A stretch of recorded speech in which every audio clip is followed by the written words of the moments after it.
Good morning all student. कक्षा 8 विषय विज्ञान लेसन नंबर 7 पौधे एवं जंतुओं का संरक्षण भाग पार्ट्स नंबर 2 में हम पढ़ रहे हैं। आज हम कुछ विभिन्न परिभाषाओं के बारे में पढ़ेंगे। अब तक हमने वनोन्मूलन क्या होता है, वनोन्मूलन के क्या कारक हैं, वनोन्मूलन से क्या प्रभाव पड़ता है। तो आज की वीडियो में हम पढ़ रहे हैं कुछ परिभाषाएं, महत्वपूर्ण जो परिभाषाएं इस पाठ से संबंधित वे हैं। पहली परिभाषा है आपकी अभयारण्य क्या होता है। अभयारण्य क्या होता है मतलब कि पौधे व जंतुओं के संरक्षण के लिए जो भी निवास हैं, उसमें पहला है आपका अभयारण्य क्या होता है। तो वह क्षेत्र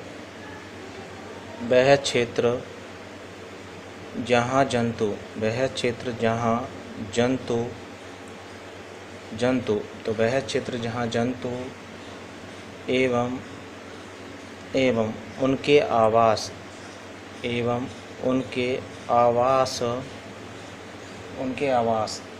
किसी भी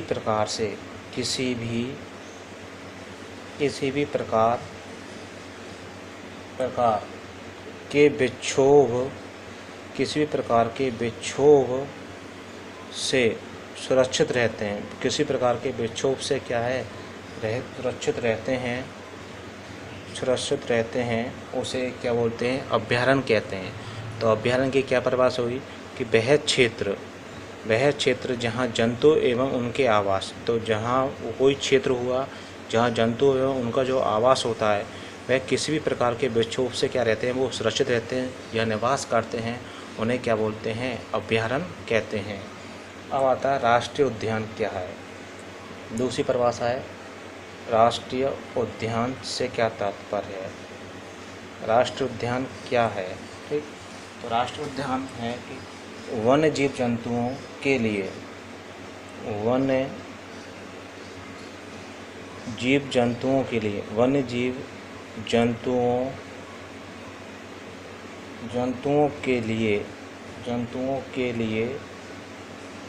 जीव जंतुओं के लिए आरक्षित क्षेत्र,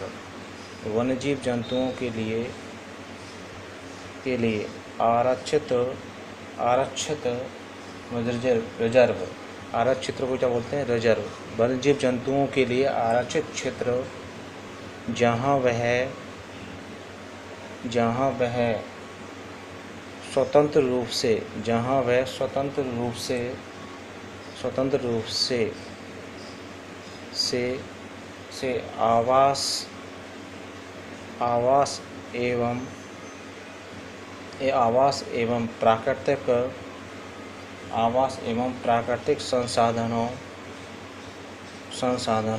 आवास एवं प्राकृतिक संसाधनों का उपयोग कर सकते हैं, उसे क्या बोलते हैं, राष्ट्रीय उद्यान कहते हैं। तो वन्य जीव जंतुओं के लिए, तो राष्ट्रीय उद्यान में क्या होता है कि वन्य जीव जंतुओं के लिए आरक्षित क्षेत्र मतलब रिजर्व क्षेत्र जहाँ वह स्वतंत्र रूप से क्या है, आवास एवं प्राकृतिक संसाधनों का क्या कर सकते हैं, उपयोग कर सकते हैं, मतलब स्वतंत्र रूप से उस आवास में रह सकते हैं और जो प्रकृति द्वारा जो प्राकृतिक संसाधन प्राप्त होते हैं उनका वे मुख्य रूप से क्या उपयोग कर सकते हैं, वो होते हैं राष्ट्रीय उद्यान कहलाते हैं। अब है जैव मंडल आरक्षित क्षेत्र किसे कहते हैं। जैव मंडल आरक्षित क्षेत्र क्या होते हैं। जैव मंडल आरक्षित क्षेत्र, तो जैव मंडल आरक्षित वन्य जीवन पौधे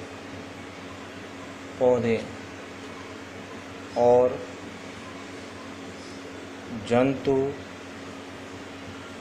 जंतु संसाधनों,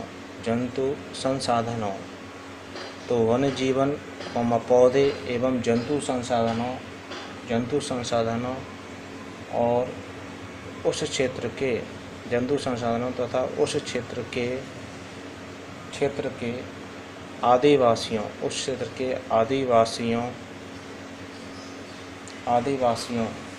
के पारंपरिक ढंग से, उस क्षेत्र के आदिवासियों के पारंपरिक ढंग से जीवन जीवन यापन हेतु विशाल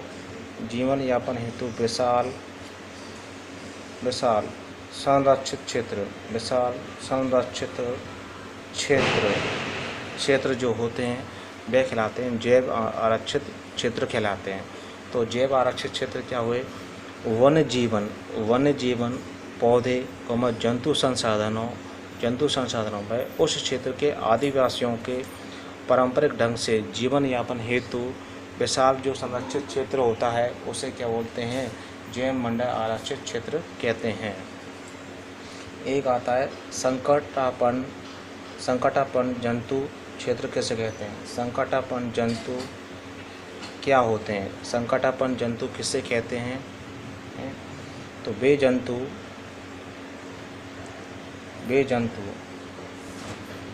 जिनकी संख्या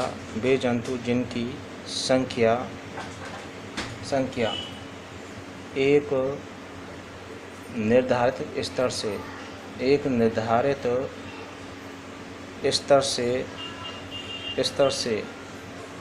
कम होती जा रही है।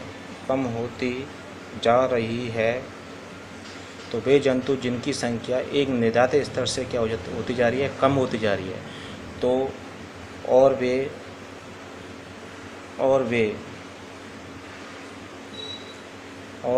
विलुप्त हो सकते हैं। तो वे जंतु जिनकी संख्या एक निर्धारित स्तर से क्या कम होती जा रही है, अर्थात वे विलुप्त हो सकते हैं। वे जंतु संकटापन्न जंतु कहलाते हैं। वे जंतु क्या कहलाते हैं? संकटापन्न जंतु कहलाते हैं। मतलब उनकी एक निश्चित संख्या से वो क्या लिमिटेड जो निश्चित संख्या सीमा है उससे वो कम होते जा रहे हैं या वो विलुप्त हो सकते हैं। तो वे जंतु क्या कहलाते हैं? संकटापन्न जंतु कहलाते हैं। जैसे कि सफ़ेद हाथी, शेर, जंगली भैंसा और बारहसिंगा, ये सभी क्या संकटापन्न क्या हैं? बारहसिंगा, ठीक। ये सभी संकटापन्न क्या हैं? जंतु हैं। सफ़ेद हाथी, शेर, जंगली भैंसा, बारहसिंगा, ये सभी क्या संकटापन्न जंतु कहलाते हैं। एक है प्रवासी पक्षी किसे कहते हैं? प्रवासी पक्षी से क्या आशय है? तो ऐसे पक्षी जो उड़कर या चलकर सुदूर क्षेत्र में बहुत लंबी यात्रा कर ले। सुदूर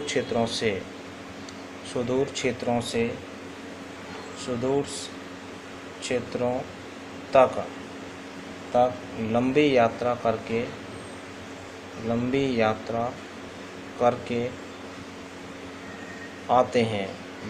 करके आते हैं, उन्हें प्रवासी पक्षी कहते हैं। मतलब ऐसे पक्षी जो उड़कर सुदूर क्षेत्रों से लंबी यात्रा करके आते हैं उन्हें प्रवासी पक्षी के नाम से उन्हें जाना जाता है। अब विशेष क्षेत्रीय प्रजाति से क्या आशय है? विशेष क्षेत्रीय प्रजाति से क्या आशय है? तो पौधे एवं जंतुओं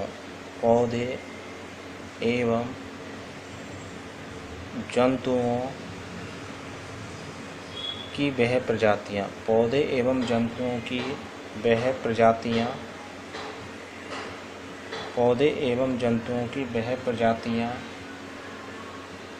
जो किसी विशेष क्षेत्र में विशिष्ट रूप से पाई जाती हैं उसे विशेष क्षेत्रीय प्रजाति कहते हैं। मतलब पौधे एवं जंतुओं की वह प्रजाति जो किसी विशेष क्षेत्र में विशेष रूप से पाई जाती हैं। मतलब पौधे एवं जंतु की वह प्रजाति जो किसी विशेष क्षेत्र में पाई जाती हैं उसे विशेष क्षेत्रीय प्रजाति कहते हैं। जैसे कि पंचमणि, उदाहरण पर जैसे पंचमणि जैवमंडल आरक्षित क्षेत्र। पंचमणि जैवमंडल जो आरक्षित क्षेत्र है, आरक्षित क्षेत्र में स्थित साल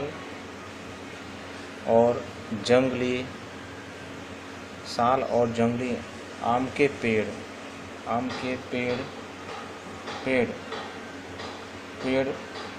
को दिखाकर विशेष क्षेत्रीय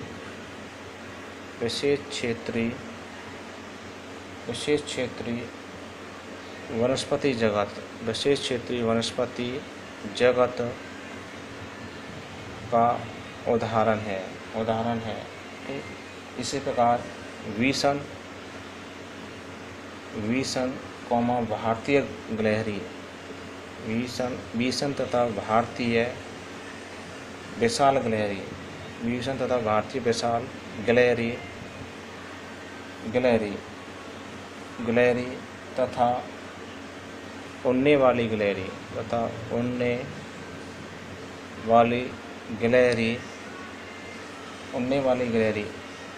इस क्षेत्र के विशेष क्षेत्र प्राणी माने गए हैं। तो ये क्या विशेष क्षेत्र प्रजाति के क्या हुए, उदाहरण हुए।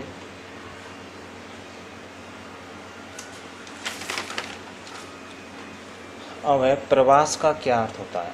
प्रवास का अर्थ क्या होता है। कुछ स्पीसीज यानी जाति, कुछ स्पीसीज द्वारा अपने आवास से किसी निश्चित समय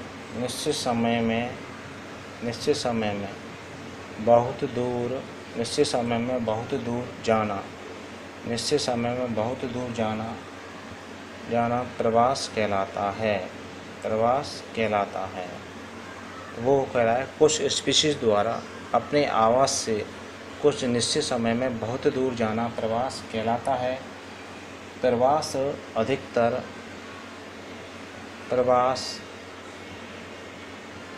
अधिकतर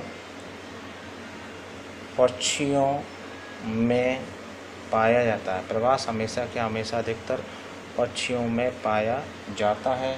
ठीक, अब वह जलवायु परिवर्तन के कारण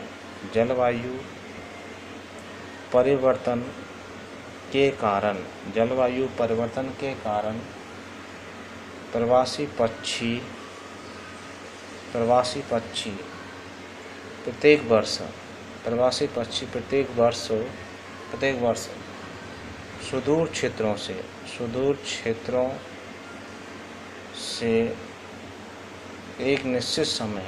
क्षेत्रों से एक निश्चित समय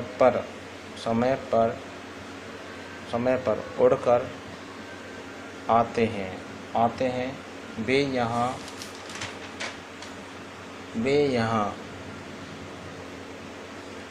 वे यहाँ अंडे देने के लिए आते हैं। वे हमें यहाँ क्या अंडे देने के लिए आते हैं। तो प्रवास का क्या अर्थ हुआ। कुछ स्पीशीज द्वारा अपने आवास से निश्चित समय में बहुत दूर जाना जो कहलाता है वो प्रवास कहलाता है। मतलब कुछ स्पीशीज जाति जो होती हैं वे अपने आवास से निश्चित समय में बहुत दूर जाना क्या प्रवास कहलाता है। प्रवास अधिकतर पक्षियों में क्या पाया जाता है। वह जलवायु परिवर्तन के कारण प्रवासी जो पक्षी होते हैं वो प्रत्येक वर्ष सुदूर क्षेत्रों से एक निश्चित समय पर उड़कर क्या आते हैं। वे यहाँ अंडे देने के लिए आते हैं क्योंकि उनके मूल आवास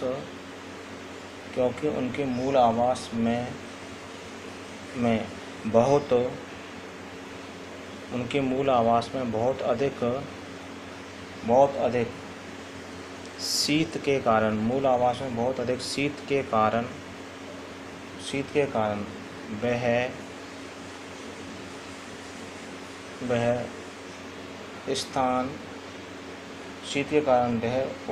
वह स्थान उस समय जीवन यापन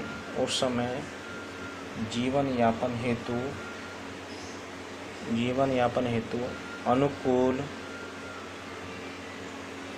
नहीं होता है।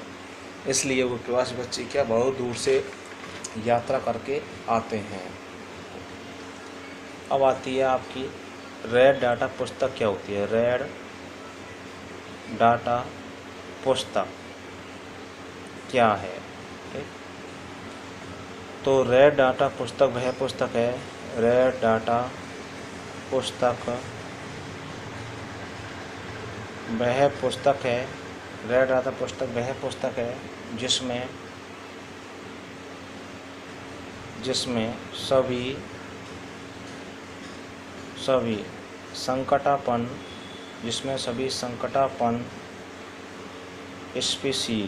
सभी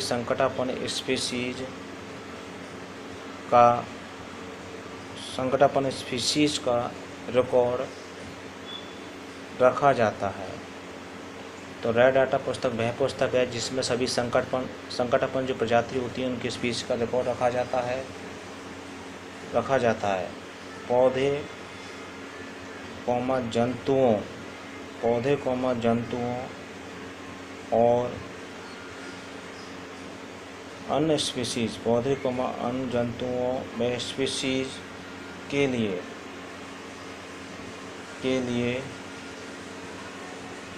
लिए अलग अलग रेड डाटा पुस्तकें होती हैं। मतलब पौधे व जंतुओं में अन्य स्पीशीज के अलग रेड डाटा क्या होती है, पुस्तकें होती हैं जिनमें उनका क्या रिकॉर्ड रखा जाता है। तो यह आपकी क्या हुई, रेड डाटा पुस्तक हुई जिसमें इनका रिकॉर्ड रखा जाता है। अब है चिड़ियाघर। चिड़ियाघर क्या है, चिड़ियाघर किसे कहते हैं।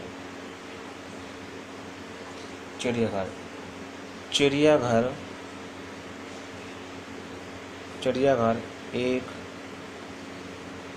ऐसा स्थान है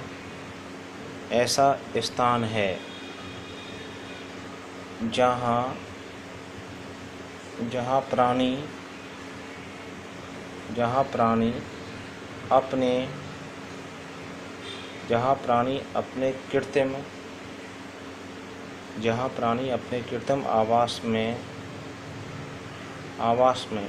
सुरक्षित रहते हैं। तो चिड़ियाघर एक ऐसा आवास है जिसमें प्राणी अपने कृत्रिम आवास में क्या सुरक्षित रहते हैं, जहाँ पर जंतुओं को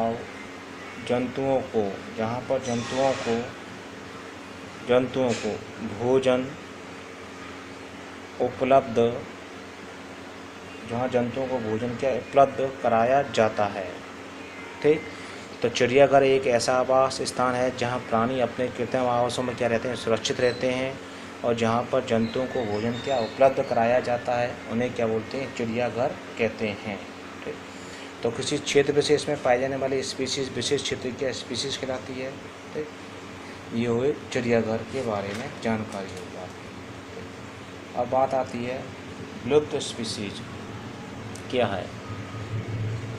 विलुप्त स्पीशीज किसे कहते हैं। विलुप्त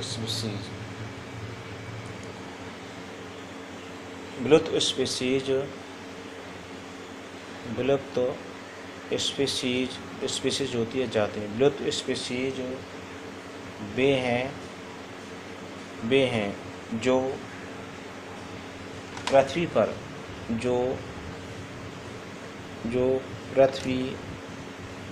पर विलुप्त स्पीशीज वह है जो पृथ्वी पर अब देखने को नहीं मिलती है। मतलब विलुप्त स्पीशीज वह स्पीशीज होती है जो पृथ्वी पर अब या वर्तमान समय में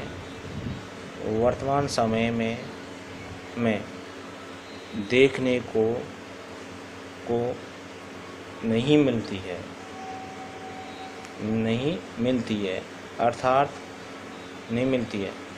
अर्थात वो समाप्त हो चुकी है। हो चुकी है, मतलब उसके अवशेष देखने को अब मिलते हैं, वो बिल्कुल पूर्ण तरह से समाप्त हो चुकी है। जैसे कि डायनासोर विलुप्त स्पीशीज है। तो आज की वीडियो में हमें सभी परिभाषाएं देखने को पड़ी। जो भी इस पाठ से संबंधित परिभाषाएं हैं आपकी पहली परिभाषा हमने पढ़ा पार्ट 2 में अभयारण्य क्या है, ठीक।